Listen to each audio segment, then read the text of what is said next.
할렐루야. 살아계신 다시 사신 우리 주님을 찬양합니다. 부활의 아침입니다. 우리 옆 사람에게 이렇게 인사하셨으면 좋겠습니다. 예수님 부활하셨습니다. 예수님 부활하셨습니다. 우리 한 번 더 인사합니다. 예수님 승리하셨습니다. 우리 한 번 더 이렇게 인사하겠습니다. 이제 우리 차례입니다. 이제 우리 차례입니다. 이 부활의 아침, 예수님께서 십자가로 열어놓으신 새롭고 산 길을 우리 모두 믿음으로 받을 뿐 아니라 걸어가게 되는 은혜가 우리에게 있기를 소망합니다. 이순신 장군의 일화를 담은 한산이라는 영화가 있습니다. 한산도 대첩, 우리에게 하객진으로 유명한 그 전투를 모티프로 한 영화이죠. 그 영화를 보면 독특한 사람이 한 명 나옵니다. 분명 조선 수군과 함께 왜군과 맞서 싸우고 있는데 머리는 촌마개를 하고 있는 사람이죠. 그 일본 무사들이 하고 있는 머리 있잖아요. 앞머리를 밀고 옆머리와 뒷머리를 모아 묶어 놓은 머리 말입니다. 그 머리를 한 사람이 이순신 장군 휘하에서 열심히 싸우고 있습니다. 이상하지요. 그래서 조선 수군에게도 첩자로 의심을 받거나 적군으로 오해받아 사로잡히는 일도 영화에서 등장합니다. 이 사람의 이름은 준사, 영화에서는 항외라고 불립니다. 항복한 왜군이라는 말이죠. 놀라운 것은 이 사람이 실제로 존재했던 사람이라는 것입니다. 난중 일기에 보면 항외 준사가 명량해전 당시에 적 왜군의 장수가 누구인지를 알려줬다라고 기록을 하고 있죠. 근데 영화에서 이 사람이 항복하며 이순신 장군 밑으로 들어가는 장면이 참 인상 깊습니다. 그는 조선 수군의 포로가 된 후에 마음속에 깊은 회의감을 품게 됩니다. 전국시대 일본 영주들 그 다이묘들의 세력 싸움과 바로 이어진 조선 침략 전쟁까지 그 전쟁터에서 삶을 계속 보냈던 그가 자신이 왜 싸워야 하는지에 대한 이유를 못 찾고 있었거든요. 그래서 준사는 자신을 사로잡은 이순신 장군에게 떨리는 목소리로 이렇게 묻습니다. 장군, 이 전쟁은 무엇입니까? 그저 나라와 나라가 싸우는 것입니까? 그때 이순신 장군은 단호하게 대답합니다. 이것은 의와 불의의 싸움이다. 이 짧은 대답이 준사의 인생을 뒤집어 놓습니다. 단순히 일본과 조선이라는 두 나라의 이권 다툼인 줄 알았는데 의를 위한 싸움, 의가 불의에 맞서는 싸움, 그 전쟁임을 알게 되니까 어떻게 해야 할지 명확해진 것이죠. 그는 자신이 속한 왜군이 남의 나라를 침략한 불의임을 깨닫습니다. 그리고 즉시 칼의 방향을 바꾸죠. 일본의 장군이었음에도 불구하고 조선의 편에 서서 항외가 되기로 한 것입니다. 이유도 모르고 다이묘들의 욕망에 이용당하던 살인병기가 옳은 것, 참된 의의가 무엇인지 고민하며 그것을 쫓아 살아가는 의의 병기로 다시 태어나게 된 것입니다. 사람은 삶의 분명한 의미와 목적을 알게 될 때 그 삶이 바뀌게 되어 있습니다. 사실 그리스도인이 그렇지 않습니까? 우리는 세상 속에서 왜 살아야 하는지, 무엇을 향해 가는지 모르던 인생이었습니다. 그런 죄인들이었죠. 그런데 성경을 통해 우리가 구원받아야 하는 존재임을 알게 되었습니다. 그리고 예수님께서 그런 우리를 위해 십자가를 지셨고 그 사랑을 믿는 자에게 구원이 허락됨에 대해서 알게 된 존재들이지요. 그래서 이전에 갈 바를 알지 못하던 삶을 버리고 구원과 하나님 나라를 위한 삶으로 삶의 방향을 바꾼 것이 우리 그리스도인들이지 않습니까? 그런데 오늘 말씀의 바울은 그런 그리스도인들 중에도 우리가 무엇을 위해 살고 있는지 그리고 어떻게 살아야 하는지를 모르는 사람이 있다라고 이야기를 합니다. 그 안타까운 마음을 가지고 기록한 것이 고린도전서, 특별히 그 중에서도 15장의 말씀이죠. 그러면 그들이 놓치고 있던 그리스도인의 삶의 중요한 목적, 그 소망이라는 것이 무엇일까요?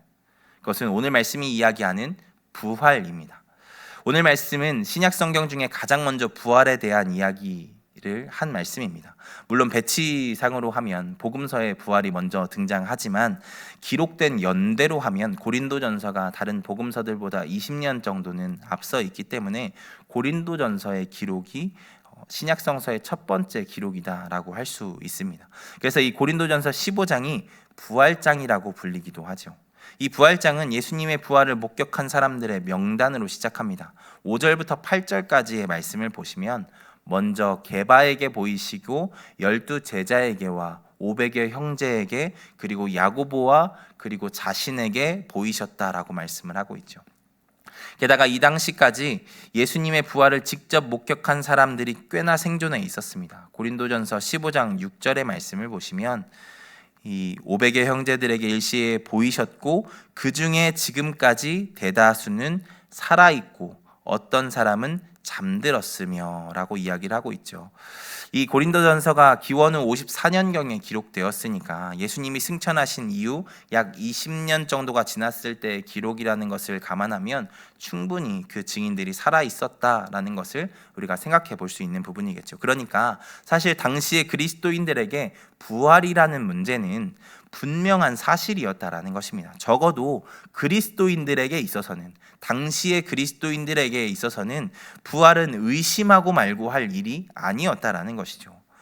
적어도 그리스도인들 중에는 그 많은 증인들이 살아 있으니까, 그들의 생생한 증언들이 있으니까 부활은 의심할 만한 것이 아니었다라는 것입니다. 그러면 이상하죠. 앞서 고린도전서 15장은 바울이 당시에 그리스도인들이 중요한 삶의 목적, 부활에 대해서 잘못 알고 있기 때문에 이 말씀을 기록했다라고 말씀을 시작하며 이야기를 드렸잖아요. 그런데 이렇게 허다한 증인들이 있었다면, 그래서 당시 그리스도인들이 예수님의 부활을 이미 알고 있고 또 그 사실을 믿고 있었다면 무엇 때문에 바울이 이렇게 열을 내며 고린도전서 15장을 기록했냐는 것입니다. 뭐가 그렇게 잘못됐길래 바울이 그렇게 58절이나 되는 긴 분량을 가진 이 장을 부활에 대해서 설명하는 것으로 가득 채웠냐라는 것입니다. 그것은 이들이 예수님의 부활은 믿었지만 이것이 일회적인 사건, 예수님으로 끝난 사건이라고 믿었기 때문입니다. 예수님은 부활하셨지만 그것이 자신과 어떻게 상관이 있는 일인지 전혀 몰랐다라는 것이죠. 바꿔 이야기하면 자신들에게 부활이 약속되어 있다는 것을 믿지 않았다라는 것입니다. 다른 것은 모르겠지만 부활만큼은 자신과 상관이 없는 일이라고 생각을 했다는 것이죠. 여러분, 3초의 법칙을 아십니까? 땅에 떨어진 것을 3초 만에 집어 먹으면 괜찮다라는 말도 안 되는 민간의 법칙이죠. 근데 저는 물론 그것을 믿은 것은 아니고 그래도 안 죽는다 정도로 생각을 했던 것 같습니다. 위험하지 않다. 제가 먹어보니까 아프지는 않더라. 뭐 이렇게 생각을 했다는 것이죠. 제가 그렇게 먹어봤는데 제가 면역력이 아직 괜찮아서 그런지 아무 문제가 없더라고요. 그래서 그렇게 생각을 했습니다. 그런데 한 번은 저녁 예배 드리기 전에 한 아이가 제 앞에서 사탕을 떨어뜨리더라고요. 오해하지 마세요. 저희 교회 아닙니다. 제 앞에서 사탕을 떨어뜨리고 1초 만에 바로 집어서 자기 입으로 가지고 들어가더라고요. 이미 입에 들어갔으니까 어쩔 수 없다라는 생각에 그래 3초 만에 집어 먹으면 괜찮대 라고 이야기를 했습니다. 그런데 그 옆에 제 아들이 있었거든요. 그렇게 이야기하자마자 제 사탕을 떨어뜨리더라고요. 그때가 3살이었는데, 그리고 그걸 집어 먹으려고 하는 순간 제가 1초보다 더 빠르게 안 돼! 라고 외쳤습니다. 그때 제 주변에 있던 다른 동료 사역자분들이 계셨는데 저를 벌레 보듯이 쳐다보시더라고요. 지 자식은 귀하고 남의 자식은 귀하지 않다는 거냐라고 말이죠. 다른 애한테 3초 만에 먹으면 된다라고 얘기를 했는데 내 애한테는 그렇게 못하겠더라는 것이죠. 여러분, 제가 왜 그랬을까요? 이유는 단순합니까? 내 자식이니까요. 남의 아이가 먹는 사탕은 그저 어쩌면 이론적인 위상의 문제였을지 모르겠지만 내 아이가 먹는 사탕은 내 삶에 직접적이고 실제적인 위기가 되니까 그랬겠죠. 제가 무슨 이야기를 하고 싶은 것이냐면 당시에 어떤 그리스도인들에게 부활이 그런 문제였다라는 것입니다. 그들은 예수님이 부활하셨다는 사실을 부인하지 않았습니다. 예수님은 하나님의 아들이시니까 당연히 살아나셨겠지, 참 대단한 일이야, 기적이야, 칭송했을지도 모르죠. 하지만 그것이 자신들과 상관이 있다라고 생각하지 못했다라는 것입니다. 그들에게 부활은 남의 집 아이의 사탕이었지 내 입에 들어오는 사탕이 아니었다라는 것입니다. 그런데 오늘 말씀에서 바울은 이 부활이 우리의 이야기라고 이야기를 하는 것입니다. 어느 정도로 이야기를 하냐면, 만일 죽은 자의 부활이 없다면, 우리의 죽음 이후의 부활이 없다면 그리스도도 다시 살아나지 않으셨을 것이고, 그리스도께서 다시 사신 일이 없으면 우리의 믿음도 헛것이라고 이야기를 하죠. 그리고 19절에서 이렇게 이야기합니다. 19절의 말씀 같이 읽겠습니다. 만일 그리스도 안에서 우리가 바라는 것이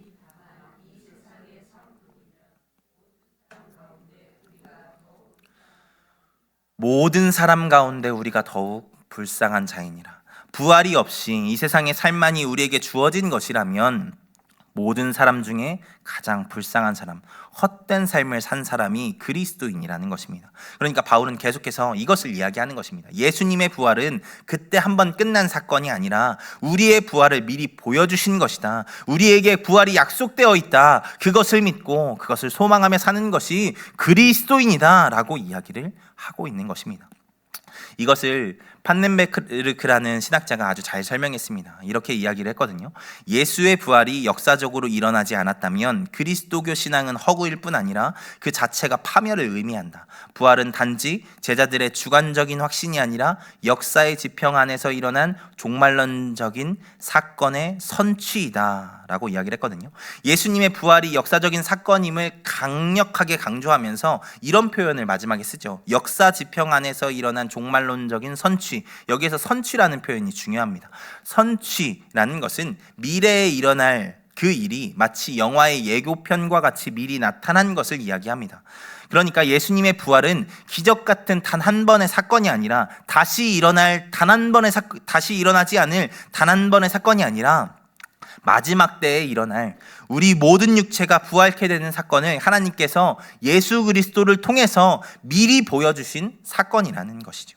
그래서 오늘 말씀에서도 바울은 이렇게 이야기하는 것입니다. 오늘 말씀 20절입니다. 오늘 말씀 20절 같이 읽습니다. 그러나 이제 그리스도께서 죽은 다시 살아나사 잠자는 자들의 첫 열매가 되셨도다. 예수님이 부활의 첫 열매가 되셨고 우리는 그 뒤에 맺어질 열매들이라는 것입니다. 바울이 고린도전서 15장을 통해서 그토록 열을 내며 이야기한 것이 이것입니다. 예수님의 부활은 곧 우리의 부활을 의미한다는 것이죠. 예수님의 부활은 예수님이 하나님이 아들이시기 때문에 하나님께서 특별 대우하셨던 사건이 아니라 우리에게 허락하실 그 부활을 미리 보여주신 사건이라는 것입니다. 바꾸어 이야기하면 우리가 부활할 것을, 우리가 반드시 구원받을 것을 예수님의 부활을 통해서 말씀해 주신 것이라는 말입니다. 그런 의미에서 예수님의 부활은 나의 부활입니다. 할렐루야.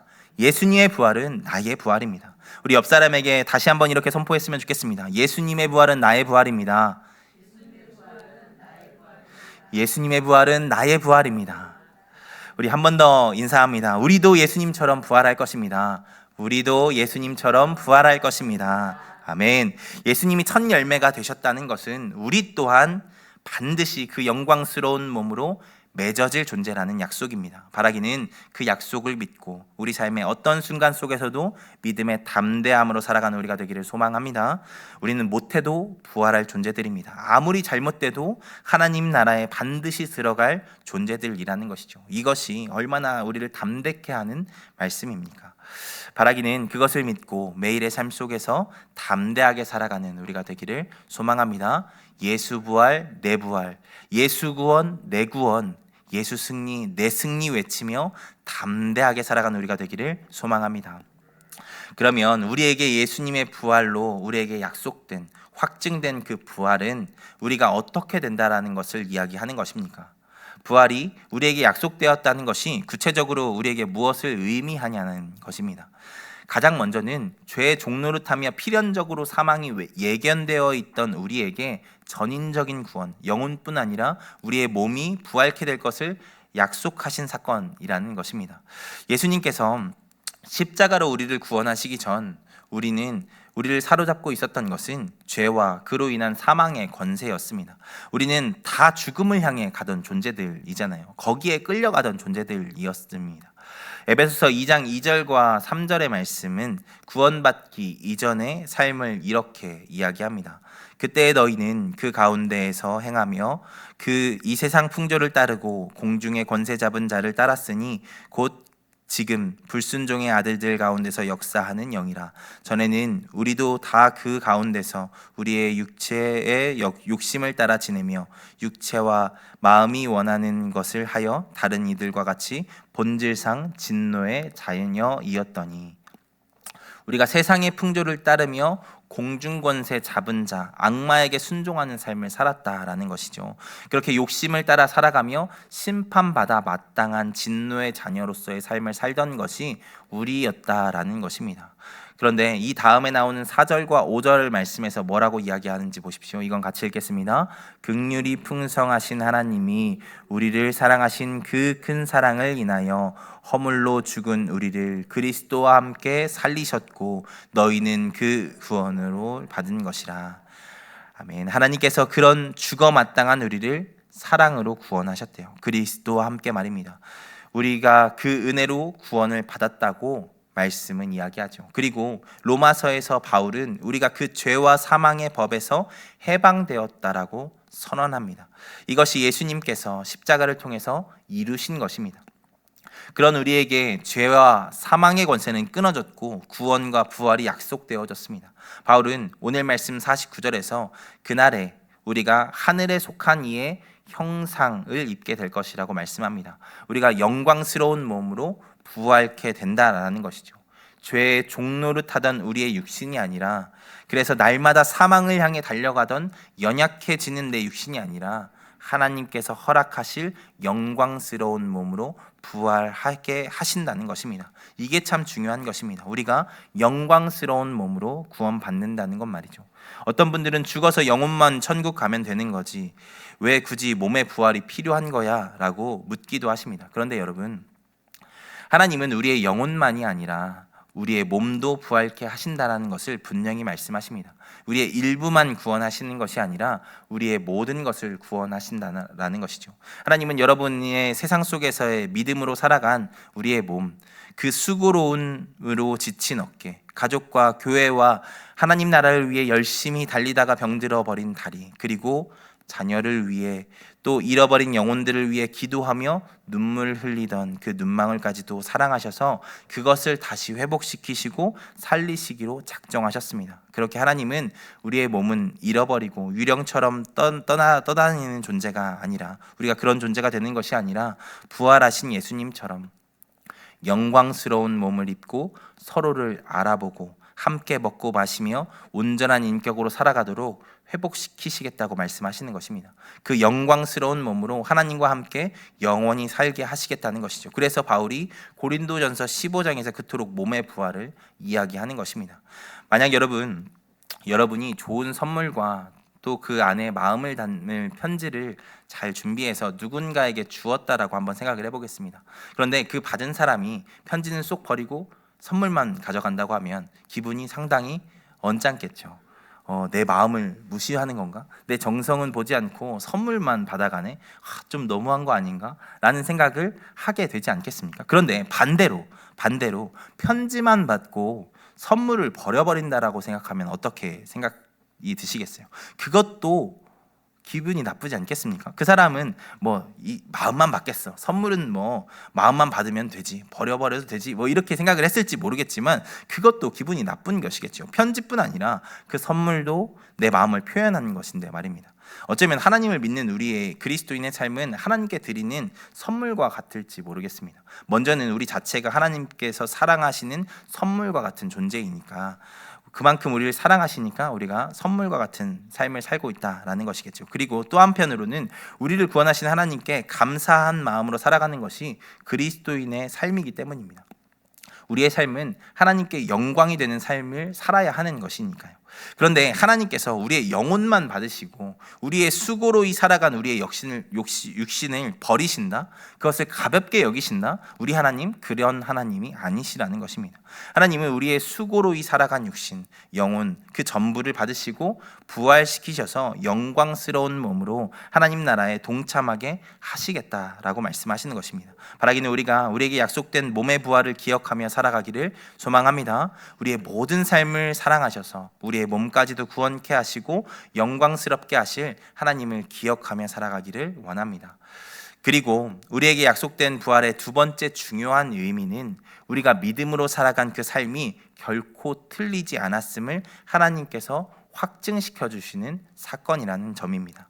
사실 예수님의 부활이 바로 그런 의미였지 않습니까? 예수님은 세상이 미련하다 하는 십자가의 길을 가셨습니다. 고린도전서 1장 18절은 이렇게 이야기하죠. 같이 읽겠습니다. 십자가의 도가 멸망하는 자들에게는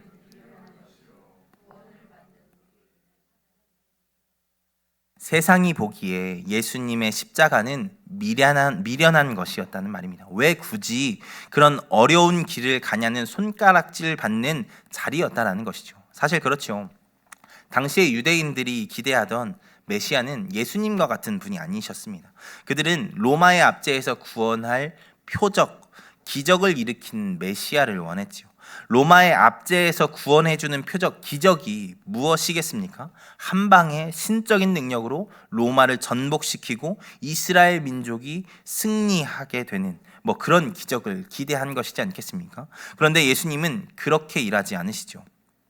물론 잘 아시는 것처럼 예수님도 기적을 일으키셨습니다. 그런데 그런 사회 전복적인 기적이 아니라 연약한 영혼들의 상처받은 삶을 위로하시는 기적을 일으키셨습니다.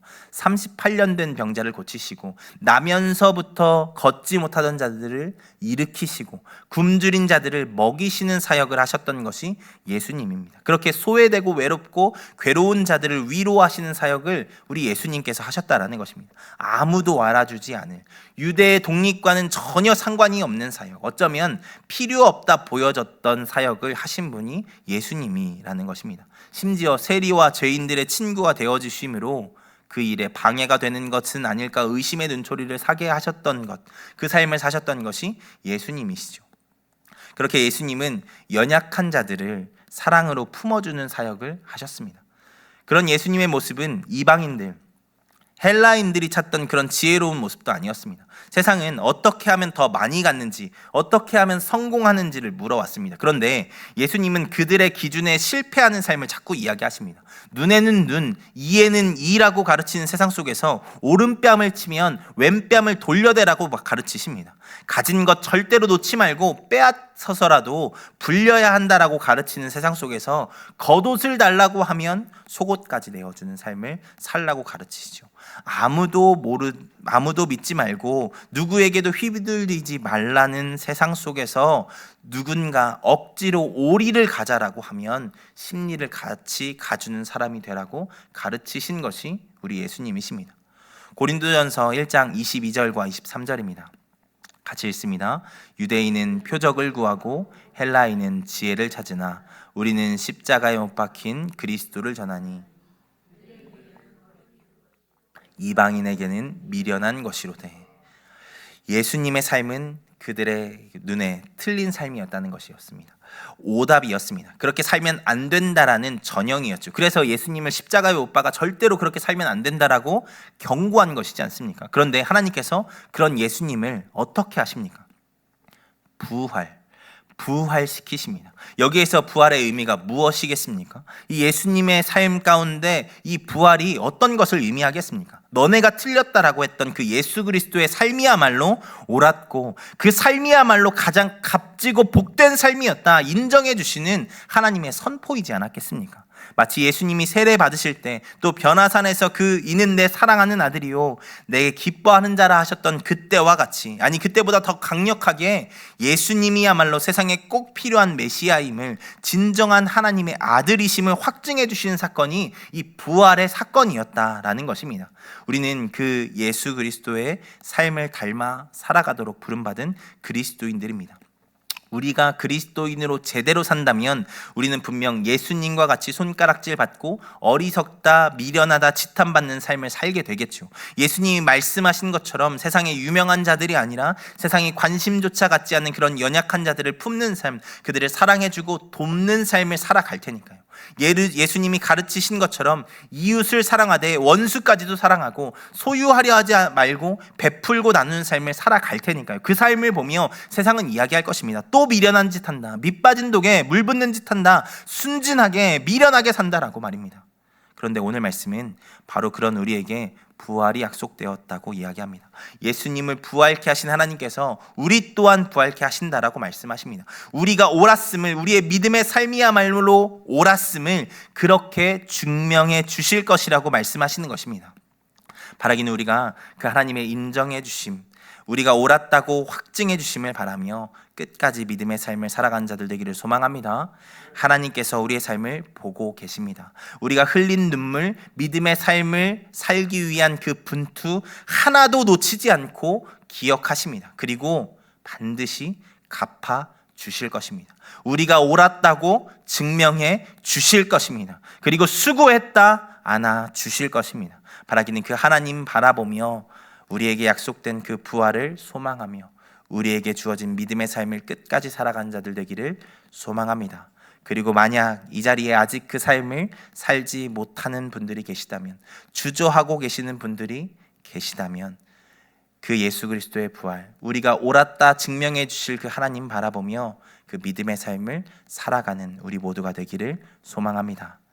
말씀을 마무리하며 바울 사도가 모든 부활에 대한 논증을 마치고 마지막으로 고린도 교인들에게 당부했던 그 말로 오늘 말씀을 마무리하겠습니다. 고린도전서 15장 57절과 58절 말씀입니다. 우리 주 예수 그리스도로 말미암아 우리에게 승리를 주시는 하나님께 감사하노니, 그러므로 내 사랑하는 형제들아, 견실하며 흔들리지 말고 항상 주의 일에 더욱 힘쓰는 자들이 되라. 이는 너희 수고가 주 안에서 헛되지 않은 줄 알미라. 이는 너희의 그 수고로운 삶이, 너희의 어려웠던 그 믿음의 삶이 주 안에서 헛되지 않은 줄 알미라. 기도하겠습니다. 전능하신 하나님, 감사합니다. 이 부활절의 아침, 예수 그리스도의 부활을 묵상하며 그 부활이 예수 그리스도에게만 있는 부활이 아니라 우리에게도 약속되어 있는 부활임을 말씀을 통해 깨닫게 하심 감사합니다. 하나님, 우리에게 허락되어 있고 약속되어 있는 그 부활을 의지하여 우리가 날마다 담대히 살아가는 자들 될 수 있도록 주님 붙잡아 주시옵소서. 하나님, 그 부활이 우리의 영혼만 구원하는 것이 아니라, 그런 반쪽짜리 구원이 아니라 온전한 구원임을 하나님, 우리가 말씀을 통하여 배웠사오니 우리가 더 그 부활의 때를 사모하며 살아가는 자들 될 수 있도록 주님 붙잡아 주시옵소서. 또한 그 부활이 하나님께서 우리의 삶을 하나님 지켜보고 계시며, 또한 그 삶이야말로 옳은 삶이고 하나님이 기뻐하시는 삶이었다라는 것을 확증해 주시는 사건임을 우리가 말씀을 통해서 들었사오니, 우리가 걷고 있는 믿음의 삶, 우리가 주저하고 있던 그 믿음의 삶, 우리가 의심하지 않고 믿음으로 담대히 걸어가며